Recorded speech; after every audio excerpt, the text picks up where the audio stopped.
ولجميع مشايخنا ولمعلمينا ولمن علمنا من المسلمين والمسلمات وخصوصا لمؤلف هذا الكتاب الفاتحة. أعوذ بالله من الشيطان الرجيم. بسم الله الرحمن الرحيم. الحمد لله رب العالمين الرحمن الرحيم مالك يوم الدين إياك نعبد وإياك نستعين اهدنا الصراط المستقيم صراط الذين أنعمت عليهم غير المغضوب عليهم ولا الضالين آمين. الحمد لله رب العالمين والصلاة والسلام على أشرف الأنبياء والمرسلين سيدنا محمد وعلى آله وصحبه أجمعين.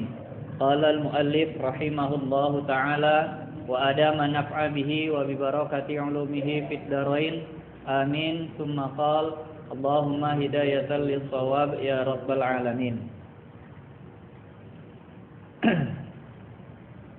Yang lalu masalah fikih bab ibadahnya kita udah sampai ke macam-macam air. Ini agak kita ulang sedikit tentang air yang suci tapi tidak menyucikan.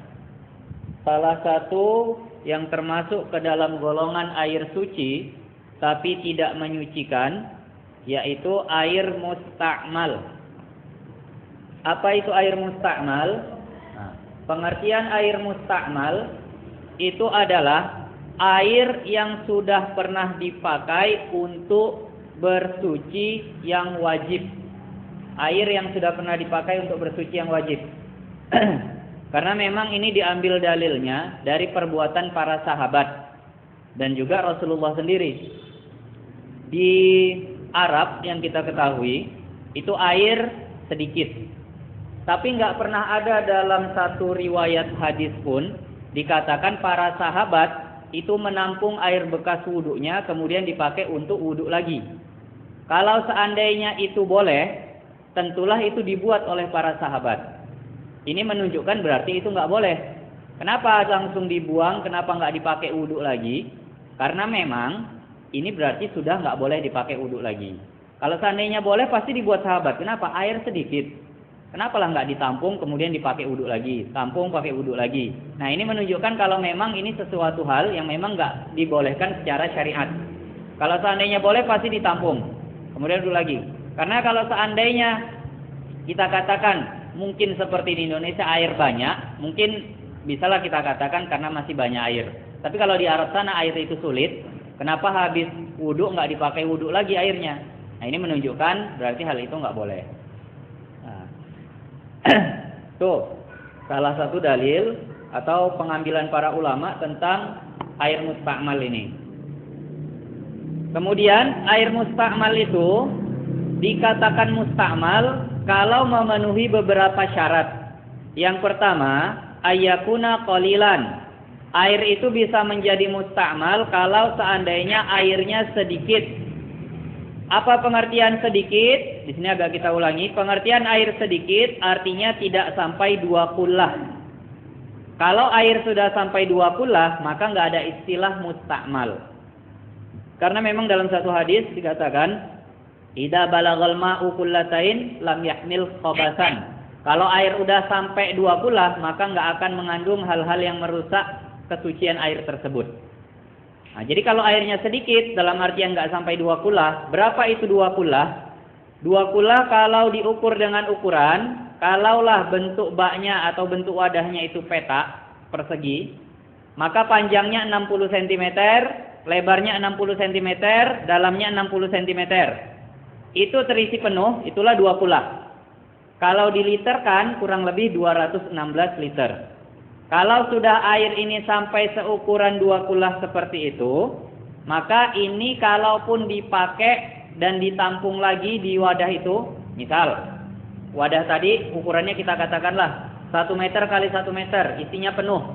Terus wudhu langsung di atas bak mandi tadi. Ambil gayung, siram muka, jatuh lagi ke dalam bak tadi. Boleh nggak dipakai? Boleh. Kenapa? Karena lebih dari 2 kullah. Kalau kurang dari 2 kullah, nah kita katakanlah dalam satu ember kecil, ambil atau diciduk air tadi, kemudian wudhu dia masuk ke dalam ember tadi, maka ini airnya menjadi mustakmal. Kenapa? Karena airnya kurang dari 2 kullah. Itu yang pertama. Harus airnya ini sedikit baru bisa jadi mustakmal. Kalau seandainya airnya banyak, maka nggak ada istilah air mustakmal di dalam penggunaannya. Itu yang pertama. Kemudian syarat yang berikutnya, ayyustamala fima labudda minhu. Dipakai untuk sesuatu yang fardu. Kalau sesuatu yang sunnah atau sesuatu yang sifatnya hanya untuk kita katakan mandi yang biasa ataupun basuhan-basuhan yang bukan disyariatkan, kita katakan cuci tangan sebelum makan. Nah, cuci tangan sebelum makan ini hukumnya apa? Hukumnya mubah aja. Hukumnya mubah. Nah, kalau seandainya air yang dipakai untuk mencuci tangan sebelum makan tadi itu ditampung lagi, boleh nggak untuk wudhu lagi? Boleh. Kenapa? Karena basuhannya bukan basuhan yang wajib. Air mustakmal ini bisa menjadi mustakmal kalau seandainya dia digunakan untuk membasuh basuhan atau digunakan untuk perbuatan bersuci yang hukumnya wajib. Contohnya berwudu ataupun mandi wajib.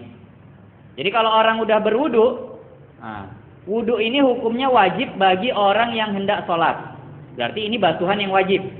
Kemudian kalau orang udah mandi wajib, namanya udah mandi wajib. Berarti hukumnya memang wajib. Nah, basuhan-basuhan yang seperti ini, inilah yang menyebabkan air dikatakan mustakmal. Namun kita lihat lagi di wudu, apakah semua basuhan di dalam wudu itu hukumnya wajib? Enggak. Ternyata ada beberapa perbuatan di dalam wudu yang hukumnya itu hanya sunnah.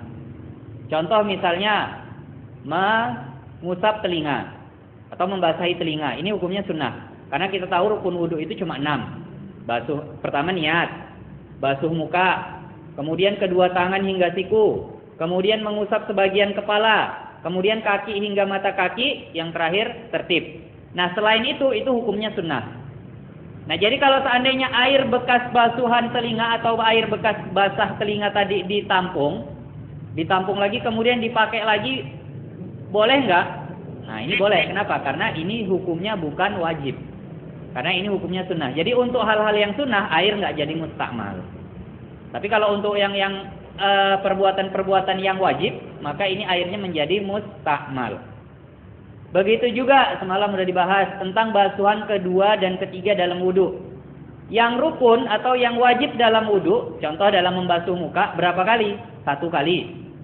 Ambil, basuh sekali. Udah rata, udah. Langsung tangan boleh nggak? Boleh. Tapi sunnah membasuh muka itu sampai 3 kali. Nah, untuk basuhan yang pertama kalau ditampung, apakah boleh digunakan lagi? Enggak, karena ini hukumnya mustakmal. Kenapa? Karena basuhan pertama itu adalah basuhan wajib. Kemudian dia ambil air lagi, basuhan muka untuk basuhan yang kedua, karena hukumnya 3 kali itu sunnah. Nah, kalau yang basuhan kedua untuk membasuh muka ini ditampung lagi, boleh enggak digunakan untuk bersuci? Boleh. Kenapa? Karena basuhan kedua hukumnya sunnah. Nah, jadi air mustakmal itu bisa dikatakan mustakmal kalau dia sudah dibasuh atau sudah digunakan untuk hal-hal yang wajib. Itu. Nah, memang ada beberapa perbedaan pendapat dalam mazhab Syafi'i sekalipun. Ada 2 pendapat tentang apa alasan atau apa yang menyebabkan air ini mustakmal. Memang dalam mazhab Syafi'i sendiri beda. Ada yang mengatakan karena basuhan fardu. Itu yang pertama dalam mazhab Syafi'i. Yang kedua, ada pendapat yang mengatakan karena basuhan ibadah. Kalau basuhan itu nilainya ibadah, maka airnya mustakmal walaupun sunnah. Nah, makanya di sini ada perbedaan. Ada yang menggolongkan kalau memang berdasarkan ibadah, maka untuk basuhan kedua dan ketiga dalam wudu itu juga airnya mustakmal. Itu kalau kita ikut yang mengatakan air mustakmal dengan sebab basuhan yang dinilai ibadah. Tapi yang lebih kuat, pendapat yang lebih dipegangi dan yang lebih bahasanya itu lebih rojih atau lebih dikuatkan, nah, itu yang mengatakan alasannya itu kalau sudah digunakan basuhan fardu, bukan sekedar ibadah, ibadahnya harus fardu, barulah mustakmal. Kalau ibadah tapi ibadahnya sunnah, maka ini nggak jadi mustakmal airnya. Nah, di situ perbedaannya. Bahkan di sini dikatakan, di sebagian kitab dikatakan, bahkan untuk kalau sifatnya mandi ini wajibnya bukan untuk sholat misalnya. Jadi contoh mandi yang bukan untuk sholat gimana? Nah, misal ada seorang suami punya istri, tapi istrinya ini kita katakan gila misalnya, majnun, gila. Ya mungkin dari awal pernikahan udah gila atau di tengah-tengah pernikahan udah gila, tapi statusnya itu masih istri. Bukan berarti kalau ada istri gila langsung otomatis tercerai, enggak. Kalau si laki-laki nggak mau menceraikan, ya nggak tercerai, tetap jadi istrinya walaupun istri tadi itu dalam keadaan mungkin hilang akalnya atau gila tadi. Nah, kebetulan si istri yang gila tadi kita katakan masih muda. Kalau masih muda berarti masih kedatangan haid. Nah, ya istri gila bukan berarti nggak boleh bahasanya nggak boleh berhubungan, ya boleh aja walaupun itu orang gila tapi itu istrinya. Jadi sah-sah aja berhubungan badan dengan si istri tadi. Nah, tapi ini dalam keadaan haid, maka ditunggulah sama suami sampai berhenti haidnya, baru boleh dijima lagi bahasanya, baru boleh kumpul lagi. Setelah haidnya berhenti, nah, jadi dalam mazhab Syafi'i dan sebagian besar mazhab lainnya juga dikatakan kalau darah berhenti bukan berarti langsung boleh kumpul. Nunggu mandi dulu si perempuan baru boleh kumpul. Jadi jangan gitu berhenti langsung kumpul, ini haram. Nah, jadi gitu darah haidnya berhenti, mandi dulu si perempuan barulah boleh kumpul lagi sama suaminya. Nah, ini kasusnya si perempuan tadi istrinya misalnya gila. Kemana menyuruhnya mandi? Nah, orang gila. Nah, kalau yang kayak gini solusinya gimana? Sementara si suami udah berhajat untuk kumpul dengan istrinya tadi. Nah, dalam mazhab Syafi'i dan sebagian juga dikatakan dalam mazhab Imam Ahmad, nah, itu dikatakan si suami boleh memandikan istrinya. Nah, jadi ya dimandikan lah, namanya orang hilang akalnya. Jadi dibawa kamar mandi dimandikan. Yang niat suami. Aku memandikan istriku supaya dia halal untuk dikumpul, bukan untuk sholat, bukan apa. Nah, air bekas mandinya si istri yang gila tadi hukumnya apa? Hukumnya tetap mustakmal. Kenapa? Karena ini salah satu mandi yang wajib. Kenapa wajib? Wajib dilakukan jika ingin melakukan hubungan, kan gitu. Nah, jadi airnya itu pun tetap mustakmal, walaupun sifatnya memandikan orang. Nah, gitu juga misalnya, kalau dulu itu masih ada yang namanya ahli kitab. Ahli kitab ini apa? Ahli kitab ini orang Nasrani yang memang masih memakai kitab Injil yang asli, yang belum ada dirubah sama sekali. Nah, atau orang Yahudi yang masih memang memakai kitab Taurat yang masih asli, belum ada dirubah sama sekali. Nah, ini namanya ahli kitab. Laki-laki muslim boleh nikah dengan ahli kitab seperti ini. Kalau sekarang udah nggak ada, udah payah pun. Mungkin kalau ada pun udah nggak diketahui keberadaannya. Karena kita tahu yang sekarang ini, Injil-Injil yang ada sekarang ini udah penuh perubahan. Kita beli yang satu, beli kedua, kadang ada beda teksnya, bahkan beda isinya. Nah, ini berarti udah banyak perubahan. Bahkan sebagian mengatakan waktu ada bahasanya pastor orang itulah ceramah, kemudian ada yang dibaca dengan si yang dengar jamaahnya itu beda di kitabnya. Kemudian proteslah jamaahnya nih. Apa kata pasturnya? Oh, itu berarti Injilmu masih cetakan lama. Lah bisa aja Injil cetakan lama sama cetakan baru. Berarti ini udah penuh perubahan. Berarti sekarang udah nggak ada ahli kitab. Nah, kalau dulu seandainya masih ada ahli kitab, ini kan sama mereka mungkin syariat mandi wajib nggak ada. Tapi kalau mau berhubungan badan setelah haid, itu tetap si yang kafir tadi, istrinya yang masih ahli kitab tadi, itu tetap juga harus mandi. Bukan dalam rangka ibadah untuk dia, tapi dalam rangka untuk menghalalkan dirinya kepada si suami yang muslim. Kenapa? Karena orang muslim haram hukumnya berhubungan dengan wanita yang setelah haid belum mandi. Berarti dia wajib mandi supaya halal untuk suaminya. Nah, ini juga hukum airnya itu tetap mustakmal. Walaupun orang kafir, tapi yang seperti ini kasusnya. Karena mandi-mandi yang seperti ini hukumnya wajib dilakukan. Itu dia. Jadi yang lebih dimenangkan pendapat yang mengatakan kalau seandainya itu ibadahnya ibadah wajib. Kalau sekedar ibadah sunnah, maka itu airnya nggak menjadi mustakmal. Yang kedua, ayyam fasila anil afwi. Dikatakan mustakmal kalau seandainya airnya sudah berpisah dari anggota tubuh. Maksudnya gimana? Kalau udah lepas, misal basuh muka. Ini jalan air. Ini jalan kan dari kening menuju bawah.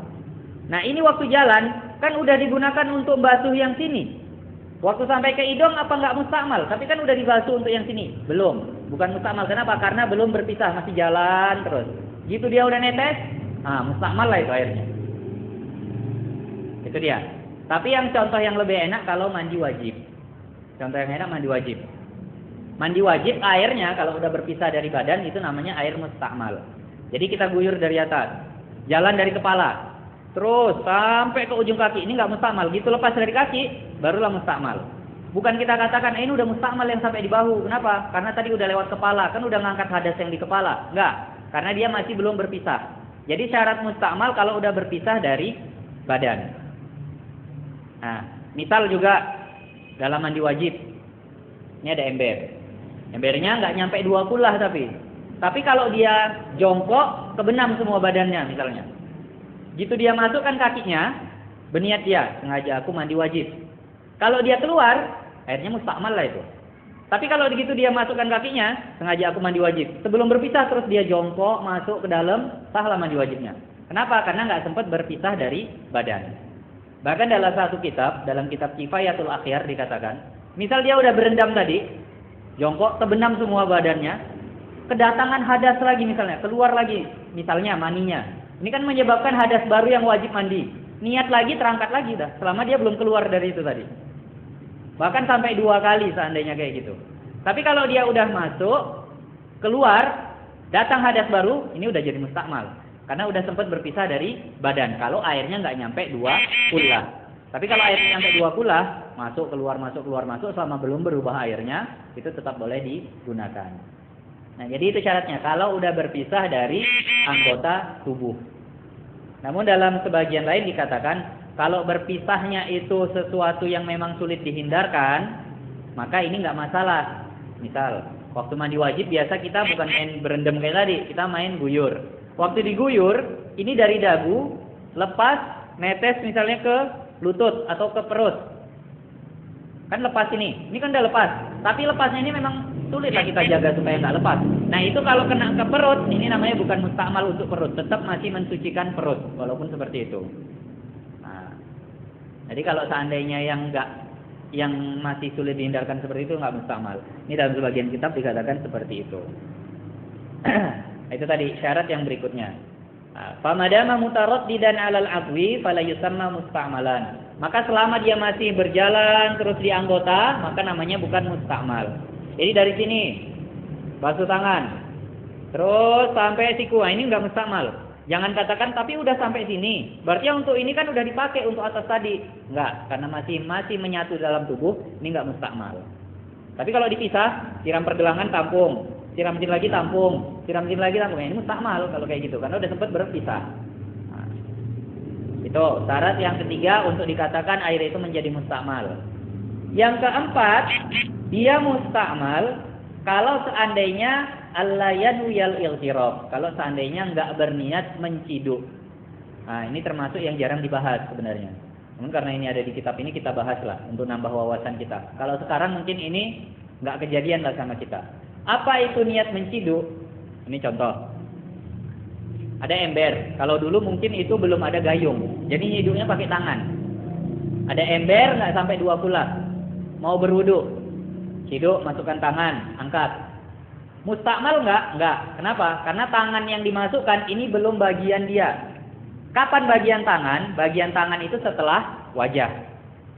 Tapi kalau ada ember terus kita masukkan wajah, terus kita angkat dengan niat wudu, ini mustakmal jadinya air yang di dalam. Nah, tapi kalau tangan yang masuk, enggak. Kenapa? Karena ini belum dikatakan basuhan tangan. Giliran tangan bukan sekarang, nanti habis muka.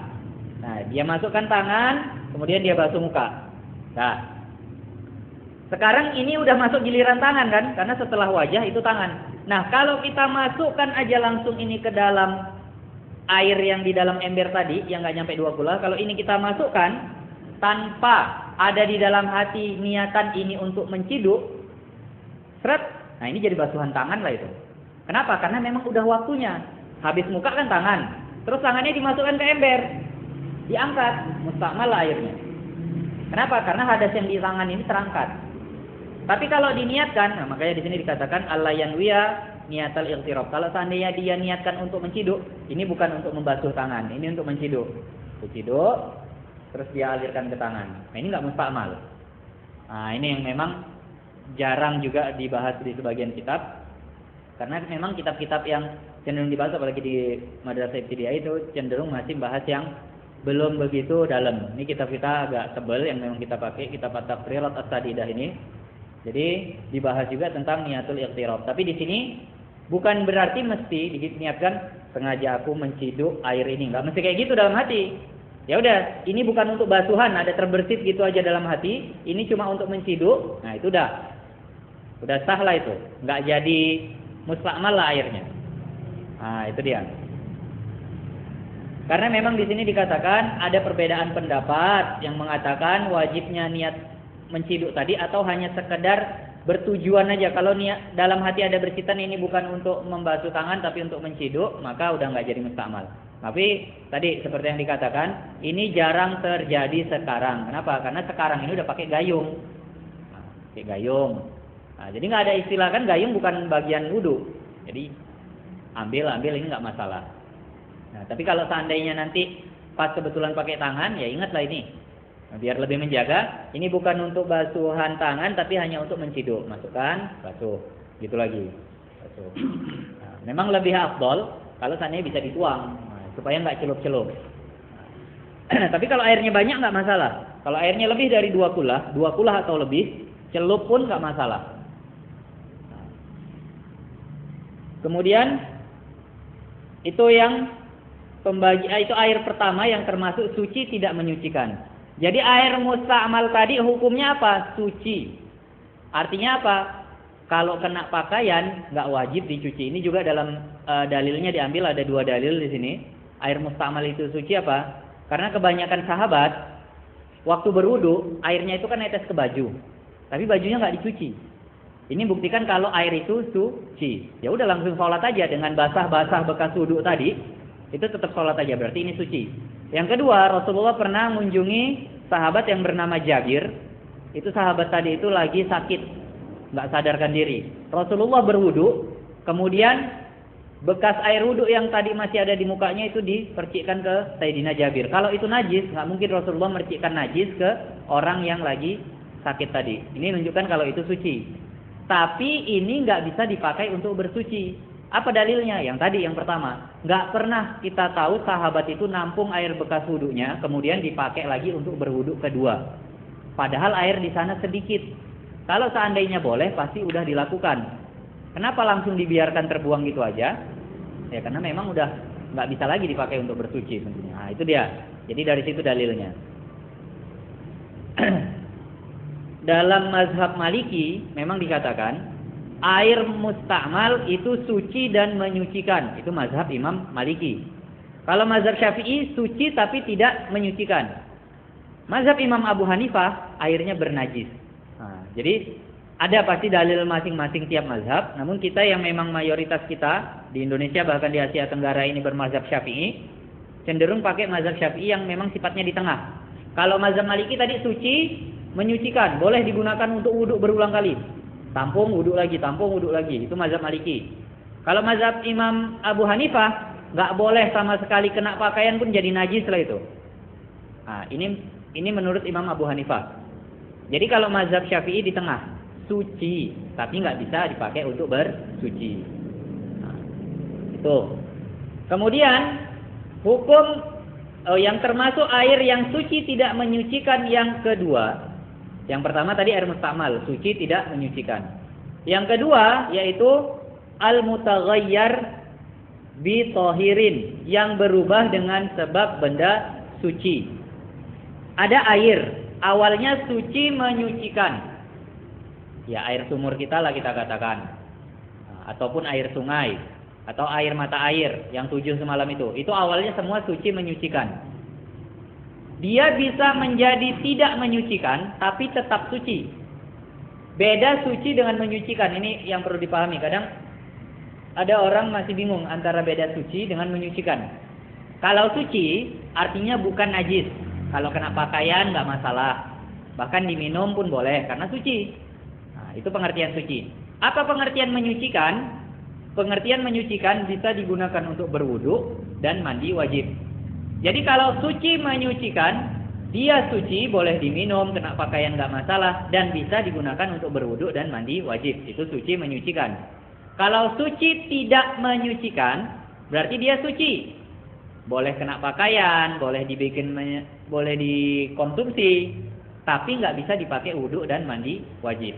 Nah ini, itu tadi yang pertama mustakmal. Itu suci tidak menyucikan. Yang kedua ini, yang berubah salah satu sifatnya. Yang berubah salah satu sifatnya dengan sebab ada benda suci yang masuk ke dalamnya. Hukumnya kal mustakmal. Hukumnya seperti air mustakmal. Berarti suci tidak menyucikan. Nah. Kemudian syarat-syarat air ini menjadi tidak menyucikan. Itu apa? Tapi sebelumnya diterangkan dulu. Apa yang dimaksud dengan benda suci? Contohnya gula. Gula ini suci enggak? Suci. Kenapa? Karena kita kadang makan pakai gula. Nah, jadi air tadi ini awalnya suci menyucikan. Dimasukkan benda suci. Contohnya apa? Gula. Masuk. Diaduk. Berubah enggak salah satu dari sifatnya? Tengok warnanya tetap. Baunya enggak ada berubah. Dirasa, di sini baru terasa perubahannya. Berarti udah ada perubahan. Maka airnya menjadi suci. Apa maksud suci? Silakan diminum, bukan najis. Tapi tidak menyucikan. Apa maksud tidak menyucikan? Jangan dipakai untuk berwudu. Nah, itu. Tapi dengan syarat. Yang pertama, berubahnya itu dengan benda yang suci. Kalau berubahnya dengan benda yang bernajis, maka hukumnya tidak suci dan tidak menyucikan. Contoh, ada air 1 gelas. Ketetesan darah. Darah itu najis. Air yang 1 gelas tadi ini jadi hukumnya air bernajis. Diminum haram karena berarti minum najis. Kena pakaian, pakaian wajib dicuci karena berarti ini pakaian bernajis. Dibawa sholat nggak sah. Nah, ini maksudnya. Tapi kalau berubahnya dengan benda suci, kayak tadi lah, tetap suci tapi nggak menyucikan. Yang kedua, ayyakun at-taghayyur bi mukhalitin. Yang masuk benda suci ke dalam air tadi larut. Itu baru dia membuat air tadi suci tidak menyucikan kalau larut. Apa maksud mukhalid? Mukhalid artinya larut. Pengertian mukhalid, pengertian mukhalid itu nggak mungkin lagi misahkan air dari bendanya. Nggak mungkin kita suruh ambil salah satunya. Contoh misal ada air dimasukin bubuk susu, kemudian diaduk. Berubah apanya? Warnanya dan rasanya, baunya pun mungkin berubah. Nah, ini menjadi suci tidak menyucikan. Kenapa? Karena dia masuknya ini dengan cara larut. Apa maksud larut? Coba kalau seandainya susu tadi kita bilang, coba ambil susunya aja nggak usah ikut airnya. Bisa nggak? Nggak bisa. Inilah maksud dari larut. Atau sebaliknya, ambil airnya aja, aku nggak mau susunya. Mana bisa orang udah larut. Nah, inilah maksudnya. Kalau udah seperti ini, inilah yang dikatakan suci tidak menyucikan. Tapi kalau mujawir artinya tidak larut. Contohnya apa? Air berubah, tapi yang merubah nggak larut ke dalam air. Di sini dicontohkan, kama yataghayyar bi'udin. Seperti yang berubah dengan kayu cendana. Kayu cendana itu wangi. Kayu cendana itu wangi, dimasukkanlah ke dalam, kita katakan gelas berisi air. Airnya jadi wangi. Tapi bisa nggak kita bilang, aku mau kayu cendananya aja, nggak usah ikut airnya? Oh bisa, ambil kayu cendananya kasihkan. Berarti ini perubahannya nggak larut. Kalau perubahannya seperti ini, maka airnya tetap suci menyucikan. Kenapa? Karena yang masuk ke dalam tidak larut. Nah, bisa dipahami nih ya, antara beda mukhalid dengan mujawir. Jadi kalau air detol yang dipakai di kamar mandi kayak mana? Nah, ini larut air detol itu. Jadi kalau sampailah merubah, ini yang kadang orang kan mau mandi bersih pakai detol. Bak mandinya tadi disiramnya air detol biar mati kadang kumannya. Kalau seandainya itu sampai merubah baunya, maka kalau mandi biasa ya nggak masalah. Tapi kalau dipakai wudu ataupun dipakai mandi wajib ini nggak sah. Karena memang udah berubah, karena dalam satu hadis Rasulullah mengatakan begitu. Air itu mensucikan, malam yataghayyar ta'muhu wa launuhu. Satu lagi katakan warihuhu. Air itu menyucikan selama belum berubah bau, rasa dan warna. Itu hadis Rasulullah. Maka walaupun itu menjadi, kita katakanlah menjadi lebih steril, tapi secara syariat ini menjadi tidak menyucikan karena udah bertentangan dengan hadis Rasul tadi. Ya kalau untuk mandi biasa nggak masalah lah. Nah, tapi untuk mandi wajib jangan siram detol, nggak sah mandi wajibnya kalau sampai merubah. Tapi kalau cuma satu tutupnya itu aja, cium, nggak kecium bau detolnya atau sedikit kali bau detolnya nggak masalah, silakan. Tapi kalau udah sampai bau detol kali, kadang kita lihat orang agak banyak ngasihnya, bahkan kalau kita wudhu aja, bau detol ini, jangan dilanjutkan wudhunya kalau udah kayak gitu. Kemudian ayyakuna taghayyur fahishan. Nah, ini lanjutannya. Perubahannya itu banyak. Kalau perubahannya sedikit nggak masalah. Contoh, air dalam satu gelas tadi dimasukkan gula sepucuk sendok. Gelasnya agak besar lah. Gulanya sepucuk sendok dimasukkan, diaduk. Nah, terus dikasihkan ke orang. Kalau kira-kira orang tadi minum, dia ngasih nggak ngerasa. Walaupun ada perubahan sedikit, tapi itu membuat dia mengatakan ini masih air aja. Nah, kalau gini nggak masalah, berarti masih suci menyucikan. Kalau perubahannya sedikit, tapi kalau perubahannya udah banyak, nah barulah ini katakan suci tidak menyucikan. Makanya yang pakai air pam ini memang hati-hati terkadang. Nah, kalau memang perubahannya itu udah kan mereka pakai kaporit kan. Nah, kalau udah sangat bau kali kaporitnya, janganlah mandi wajib pakai air itu. Ya mendinglah pakai air sumur kita. Nah, walaupun kuning nanti ada masalah, ada pembahasannya. Gimana yang berubah dengan tanah atau segala macam. Tetap pakai air sumur kita. Karena ini udah berubah dengan sesuatu yang sifatnya dicampur secara sengaja. Kaporit tadi kan secara sengaja. Air cendana tadi jadinya wangi gitu. Nah, tapi karena dia nggak larut, itu nggak masalah. Nah, karena memang gitu. Kalau dia masih bisa dibedakan antara yang masuk. Tapi kalau seandainya ini ya. Seandainya yakin kita serpihan kayunya tadi itu ada yang larut. Nah, itu nggak bisa. Tapi kalau seandainya memang nggak ada yang larut, ini nggak masalah. Itu tadi.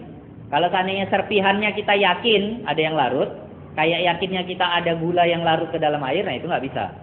Nah, makanya memang di sini dikatakan perubahannya itu dengan kayu cendana atau kayu gaharu yang sifatnya nggak larut. Nah, walaupun dia airnya jadi wangi. Kalau nggak berubah ya ini memang nggak masalah. Nah, ini perubahan, tapi karena yang merubah itu tidak larut, maka nggak masalah. Itu bedanya air yang berubah dengan sifat mukhalid yang larut dengan mujawir yang sifatnya enggak larut. Yang sering Ustaz, soal air 2 kula tadi kalau kita berwudu, lantas air wudu kita yang kita ambil itu katakanlah ya ditimba dengan suhu kula, petikan dari wudu kita itu masuklah dengan sekian bersih itu bagaimana? Nah, ini hukumnya sama seperti ketika bercampur dengan benda yang suci. Tapi karena air yang masuk itu sifat, rasa, bau, dan warnanya sama dengan air, kita kan nggak tahu. Kira-kira ini masih berubah atau nggak, maka dikiaskan. Misal ini kita, apalagi zaman dulu, yang masih pakai timba, nimba pertama masih kering badannya, ambil, basuh muka. Nimba kedua, netes ini yang di muka, masuk ke timba tadi. Nah ini kita kiaskan. Kalau seandainya yang netes tadi itu untuk rasa, kita kiaskan dengan air gula. Kalau seandainya yang masuk tadi itu adalah air gula, kita lihat yang masuk tadi berapa tetes? 3 tetes. 3 tetes air gula kira-kira bakalan merubah air yang satu timba enggak? Oh enggak lah. Nah kalau gini silakan dipakai lagi. Nah, tapi kalau seandainya ini air dalam ember, kita ambil pakai gayung, terus kita wudhu di atasnya. Ini air mustakmal masuk lagi campur dengan air gitu. Ini namanya air gula 1 gayung masuk ke 1 ember. Kira-kira berubah nggak? Oh berubah lah kalau gini ya. Ini jangan dipakai lagi. Nah, kalau untuk masalah bau kita kiaskan, kalau dalam kitab dikatakan bau pandan. Pandan itu bau, cuma baunya nggak nyengat. Nah, kalau seandainya 4 tetes air pandan masuk ke dalam 1 timba, merubah nggak baunya? Oh kalau 4 tetes enggak lah, silahkan pakai lagi. Kalau untuk masalah warna, diambil warna anggur. Kalau seandainya warna anggur itu merah, tapi merahnya nggak pekat. Nah, 5 tetes air anggur masuk ke dalam 1 timba. Oh, ini juga nggak berubah. Silahkan pakai lagi. Itu dia untuk masalah air mustakmal yang masuk tadi. Nah. Kenapa? Karena berubahnya itu harus fahishan. Harus memang berubahnya banyak. Bihaitsu yaslubu anhu ismal ma'i. ukuran banyak itu seberapa? Sekira-kira orang nggak bisa mengatakan itu air aja. Pasti ada embel-embelnya. Contoh, ini ada air dalam gelas. Gelasnya agak besar. Kita celupkan, teh celup itu sekali aja. Seret. Dah. Tunjukkan ke orang. Orang udah bilang itu air teh belum? Belum. Karena masih tipis perubahannya. Silahkan pakai untuk bersuci. Karena perubahannya belum banyak berarti. Tapi kita celupkan misalnya 5 kali. 1, 2, 3, 4, 5. Tunjukkan ke orang. Apa itu? Teh, kata orang. Bukan air lagi. Nah, itu berarti udah nggak bisa digunakan untuk bersuci. Kenapa? Sudah hilang darinya nama air. Itu maksud dari pengertian banyak tadi. Contoh kayak tadi. Kalau yang pakai air pump juga. Cium, bau kaporit. Nah, ini berarti udah banyak. Kenapa? Karena dia udah menghilangkan nama air aja. Air kaporit katanya. Nah, ini juga nggak bisa. Karena memang katanya, itu tadi, kalau orang itu lagi nyuci, itu menggunakan kaporitnya agak banyak. Ada beberapa saat memang pemakai air pump ini, nyium bau airnya itu udah luar biasa nyengat kaporitnya. Kalau yang kayak gini untuk amannya, janganlah dipakai untuk wudhu, jangan mandi wajib. Jadi wudhunya pakai apa? Airnya cuma itu adanya. Ya, air galon itu masih sah. Kenapa? Karena air galon itu diambil dari mata air di Sibolangit sana katanya. Air mata air itu salah satu dari 7 air mutlak yang udah kita bahas yang lalu. Nah, ataupun pakai air sumur yang kuning itu. Kenapa? Karena di sini lanjutannya. Syarat yang keempat, air itu menjadi tidak menyucikan. Ayyastaghniyal ma'u anhu. Kalau yang memang nyampur ke dia, itu benda-benda yang bisa dijaga dari air. Contohnya gula. Bisa nggak air dijaga dari gula? Ya bisa, orang gula di toples, air di gelas misalnya. Maka itu kalau bercampur membuat air menjadi tidak menyucikan. Tapi kalau ma idza kana la yastaghnil ma'u anhu, sesuatu yang sulit dijaga dari air atau tidak bisa dijaga dari air, maka walaupun berubah tetap menyucikan. Contohnya apa? Katuhlubin. Seperti berubah dengan sebab lumut. Airnya jadi agak hijau air sumurnya. Kenapa? Karena tumbuh lumut di situ.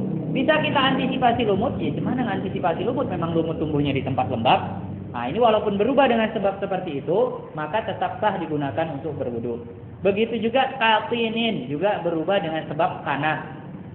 Gitu buat sumur, keluar airnya, tapi airnya kuning. Apakah ini bisa kita jaga kuningnya air yang keluar dari sumur kita? Nggak bisa, karena memang dari situlah dia keluar. Maka ini silahkan dipakai walaupun airnya kuning. Contoh juga air sungai Tembung. Apa warnanya bening? Enggak, warnanya coklat. Tapi coklatnya kenapa? Kena lumpur. Bisa kita jaga air sungai Tembung dari lumpur? Enggak bisa. Karena memang itu sifatnya alami bahasanya. Memang dia keluar jalan lewat lumpur. Nah, tapi kalau sifatnya enggak alami, contohnya apa? Paret busuk, warnanya hitam. Hitamnya kenapa? Karena sampah. Sampah ini bukan alami, ini memang sifatnya mendatang dari selokan-selokan yang itulah, yang memang banyak sampahnya atau orang buang sampah ke situ. Nah, ini nggak bisa dipakai lagi. Tapi kalau sifatnya airnya kuning, coklat atau apa karena tanah, maka ini bisa digunakan bersuci. Kenapa? Karena memang sulit menjaga air dari tanah. Nah, itu dia contohnya. Jadi walaupun nanti air sumurnya agak bau atau apa, karena itu memang di situ. Kemudian ada beberapa pembahasan di sini. Amsilatun fil ma'il mutaghayyir, beberapa contoh kasus tentang air yang berubah. At-taghayyuru bil asir, biar lebih paham maksudnya di sini. Air yang berubah dengan sebab sirup. Nah, maka itu tidak menyucikan. Karena itu mukhalid, karena sirup itu larut. Wa yastaghniyal ma'u anhu. Dan air itu termasuk yang bisa dijaga dari sirup. Cemana kita bilang air nggak terjaga dari sirup? Sirup ada botolnya sendiri, air ada tempatnya sendiri. Kenapa lah bisa bercampur ya? Karena dicampur berarti. Nah, walaupun nggak sengaja misalnya nyampurnya, tertumpah. Tapi tertumpah ini bukan sesuatu yang alami, yang sifatnya bahasanya ya tetap perbuatan kita juga gitu. Nah, jadi tetap itu nggak bisa menyucikan airnya. Tetap dia suci tapi tidak menyucikan. Kemudian at-taghayyuru bil muksi wa turab. Perubahan karena tempatnya air dan karena tanah. La yadur. Ini tidak mengapa kalau berubahnya karena tanah. Wa kada la yadurru at-taghayyuru bima fi maqarrihi wa mamarrihi. Dan begitu juga tidak mengapa, artinya tidak masalah kalau berubahnya tadi dengan sebab sesuatu yang ada di tempat diamnya. Contoh, diberas lagi, ada mata air belerang. Boleh nggak kita wudhu dengan air belerang tadi? Boleh, karena itu memang alami. Dia keluar dari situ. Gimana kita jaganya dari air belerang tadi? Memang mata airnya di situ. Nah, silahkanlah dipakai. Tapi airnya panas, ya nunggu dingin. Kalau panas seandainya takut dipakai, tapi tetap suci, walaupun bau belerang. Wa mamarrihi, ataupun tempat lewatnya dia. Awalnya waktu keluar, itu airnya tetap bening, nggak ada baunya, nggak ada rasanya, nggak ada warnanya. Rupanya waktu dia ngalir, melewati bebatuan belerang. Setelah lewat dari situ, airnya jadi bau belerang. Boleh nggak digunakan untuk bersuci? Tetap boleh, karena memang alami. Sulit juga kita jagakan, nggak mungkin kita rubah jalur air tadi supaya nggak melewati situ. Maka kalau itu kasusnya seperti itu, tetap boleh digunakan untuk bersuci. Nah, kemudian juga nggak mengapa kalau berubahnya wala biwarokin tanasaro minasyajar, dengan sebab jatuhnya dedaunan ke dalam kolam. Ini sulit kita jaga. Misal kita punya sumur di luar rumah atau punya kolam di luar rumah, di kanan kirinya tetangganya pada punya pohon atau apa segala macam.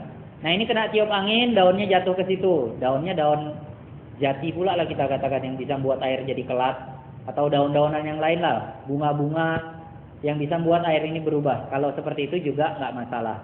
Kenapa? Karena ini sifatnya betul-betul alami, bukan perbuatan kita. Nah, inilah yang harus kita ketahui supaya ketika wudhu kita tahu air ini sah nggak. Kadang ini yang memang jadi masalah, kebanyakan di masalah detol ini memang kadang orang nggak paham, pikirnya bersih menurut medis itu sama dengan suci menurut syariat, padahal enggak. Ya dia memang tetap suci tapi tidak menyucikan. Ini yang kadang orang lupa. Mungkin pas ilmunya ingat, tapi karena udah kebiasaan tiap mau mandi siram, terakhir mau mandi wajib juga siram. Terus mandi wajib lah dia pakai itu. Mandi wajibnya pakai air yang enggak sah. Berarti kalau airnya enggak sah, mandi wajibnya juga enggak sah. Kalau mandi wajibnya enggak sah, maka sholatnya enggak sah. Puasanya enggak sah. Apanya lagi? Hubungan badannya juga berdosa. Karena mandi wajibnya enggak sah. Masuk ke dalam masjid juga berdosa. Makanya dikatakan dalam satu syairnya, Syekh Ibnu Ruslan mengatakan, wa kullu man bi ghairi ilmin ya'malu amaluhu mardudatun la tuqbalu.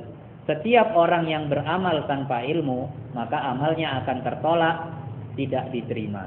Kenapa? Itu tadi pingin sholat tapi nggak belajar tentang tata cara sholat, wudunya nggak beres, ya sholatnya nggak sah. Makanya kata Rasulullah, fakihun wahidun asyaddu minasyaiton min alfi abidin. Satu orang yang paham hukum fikih agama itu luar biasa beratnya digoda oleh syaitan ketimbang 1000 orang yang beribadah tapi nggak paham fikih. Nah, kenapa? Karena gitu syaitan menggoda, dia harus menggoda dulu baru amal tadi itu rusak. Kalau orang yang nggak berilmu, nggak laku goda, memang udah nggak diterima amalnya, kata syaitan. Makanya kita sering dengar cerita ketika syaitan berada di depan pintu masjid, mau masuk balik lagi, mau masuk balik lagi. Kemudian lewat seorang wali Allah yang bisa ngelihat syaitan tadi. Kenapa kok ragu-ragu masuk ke sana? Itu kan ada itu bahasanya, kerjaanmu ganggu orang sholat, kok nggak diganggu? Kalau sama yang sholat, aku nggak takut. Aku justru takut sama yang golek-golek itu berbaring. Malah orang sholat dia nggak takut setan sama yang berbaring. Kok takut sama yang lagi berbaring di masjid itu? Itu orang berilmu. Kalau yang sholat ini ku goda sedikit aja rusaknya nih sholatnya. Tapi gitu nanti orang berilmu tadi ngelihat orang ini rusak sholatnya, bakalan dikasih taunya, itu sholatmu salah, hukumnya gini. Nah, kalau udah kayak gitu, itulah yang aku takut, bakalan bersebar ilmunya nanti, keluar sana sini semua hukum-hukum diajarkannya. Makanya aku masih bimbang nih, ku goda enggak? Nanti ku goda salah, orang berilmu itu komentar. Makanya dikatakan juga dalam satu hadis Rasulullah, naumul alim afdalu min ibadatil jahil. Tidurnya orang yang berilmu itu lebih afdol, lebih baik daripada ibadahnya orang yang tidak berilmu. Karena orang yang nggak berilmu bisa jadi ibadahnya malah jadi maksiat. Kayak tadi, pingin sholat tapi ternyata nggak tahu ilmu tentang mandi wajib, sholatnya malah jadi haram. Karena kita tahu orang sholat kalau masih dalam keadaan berhadas besar haram. Yang perempuan misalnya masih dalam keadaan haid nekat sholat, itu malah bukan pahala yang didapatkan tapi dosa.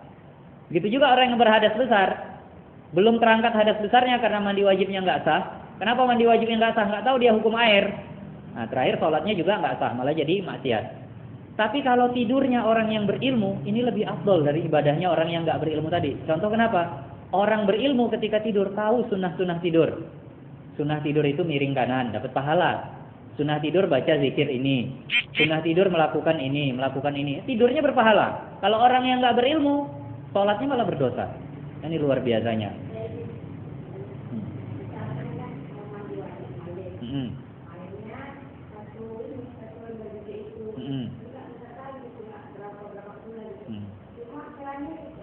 Kerannya hidup terus, gitu.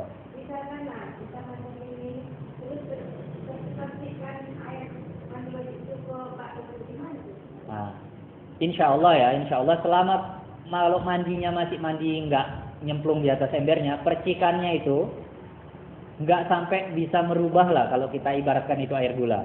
Maka kalaupun kerannya nggak hidup misalnya, itu nggak masalah sebenarnya. Apalagi kalau kerannya hidup. Nah, ini tambah menguatkan lagi karena airnya terus bertambah. Jadi itu nggak masalah seperti itu. Tapi gitu pun, ya memang kalau bisa dijaga. Dijaga kadang percikannya ini yang kita takut bukan percikan dari badan kita. Kadang lantai kamar mandi, kalau yang nggak desainnya kurang bagus, itu kadang mau menggenang. Jadi kalau ada najis, dia tergenang di situ. Makanya memang kamar mandi itu kalau bisa, miringnya itu agak lebih lah dari yang lain, supaya air itu cepat Jadi kalau ada najis-najis langsung ikut, nggak ada lagi yang tertampung. Nah, yang tertampung ini yang kita khawatir. Gitu dia mandi, kalau yang percikan dari badannya nggak masalah. Percikan dari lantai yang bernajis tadi mungkin ada air kencing atau apa yang nyiramnya kurang bersih, masuk ke dalam. Kalau airnya nggak nyampe 2 kula, air sedikit kemasukan najis langsung bernajis hukumnya. Nah, ini yang kita khawatirkan. Jadi memang bagusnya mandi pakai shower itu insya Allah lebih kuat kita yakinnya. Putar keran jatuh dari atas airnya ini udah mau mercik kemana orang dia dari atas itu nggak masalah. Nah, makanya wudhu ini juga bagus langsung dari keran, jangan dari air tampungan di bawah. Itu yang lebih afdol. Nah, nanti insya Allah yang akan datang kita masuk ke masalah air yang bernajis.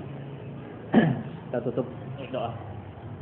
A'udzu billahi minasyaitonir rajim. Bismillahirrahmanirrahim. Alhamdulillahirabbil alamin. Wassalatu wassalamu ala asyrofil anbiya'i wal mursalin sayyidina Muhammadin wa ala alihi wa sahbihi ajma'in. Allahumma arzuqna ilma warzuqna fahma warzuqna amala. Allahumma arinal haqqa haqqan warzuqna tiba'ah wa arinal batila batila warzuqna ijtinabah. Rabbana atina fid dunya hasanah wa fil akhirati hasanah wa qina adzabannar. Walhamdulillahirabbil alamin. Subhanakallahumma wa bihamdika asyhadu an la ilaha illa anta astaghfiruka wa atubu ilaik.